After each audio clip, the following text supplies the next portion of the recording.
मस्साजोगचे सरपंच संतोष देशमुख यांचं हत्या प्रकरण, ज्या प्रकरणानं बीडच नव्हे तर संपूर्ण राज्याला हादरवून टाकलं होतं. हे प्रकरण आता न्याय प्रविष्ट असताना एक मोठी अपडेट समोर आली आहे, ज्यामुळे वाल्मिक कराडसोबतच आरोपींच्या अडचणी वाढण्याची शक्यता आहे. नेमकं काय घडलंय पाहूयात व्हिडिओच्या माध्यमातून.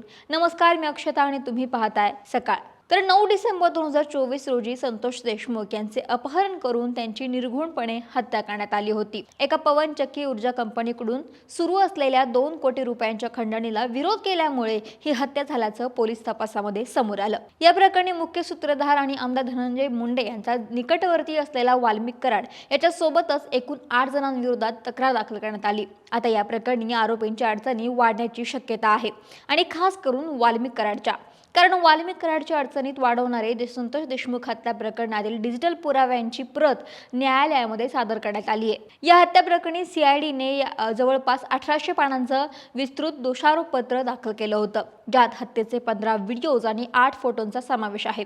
हे फोटो आपल्या अंगावरती काटे आणणारे आहेत.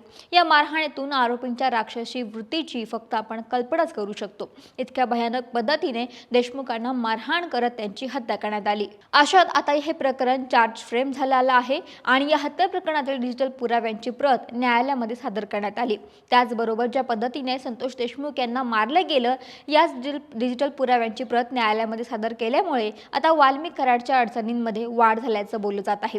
7 फेब्रुवारी 2024 रोजी झालेल्या सुनावणीमध्ये अभियोग पक्षानं बचाव पक्षाला लॅपटॉपमधील डिजिटल पुराव्यांच्या प्रती म्हणजेच फोटोज आणि व्हिडिओ विशेष न्यायालयासमोर सादर केले आहेत. संतोष देशमुख यांच्या हत्या प्रकरणाच्या अनुषंगाने वाल्मिक कराडचा अवादा पवनचक्कीला फोन, त्याचबरोबर व्हिडिओज आणि ऑडिओ क्लिप देखील या संपूर्ण पुराव्यांची यादी आता न्यायालयाकडे सादर करण्यात आलेली आहे. त्यामुळे वाल्मिक कराडसह विष्णू चाटे, सुदर्शन घुले आणि इतर आरोपींची देखील अडचण वाढलेली आहे. त्यामुळे जिल्हा कारागृहामधील त्यांचा मुक्काम आणखीन वाढणार असल्याचं बोललं जातंय. या प्रकरणाच्या आधीच आरोपींच्या जेलवर्गावरून कोर्टात युक्तिवाद झालेला आहे. या प्रकरणातील आरोपी असलेल्या विष्णू चाटे याला लातूर कारागृहातून बीड कारागृहामध्ये हलवण्याबाबत न्यायालयात युक्तिवाद सुरू आहे. त्यामुळे आता पुढच्या सुनावणीमध्ये काय होतंय हे पाहावं लागेल.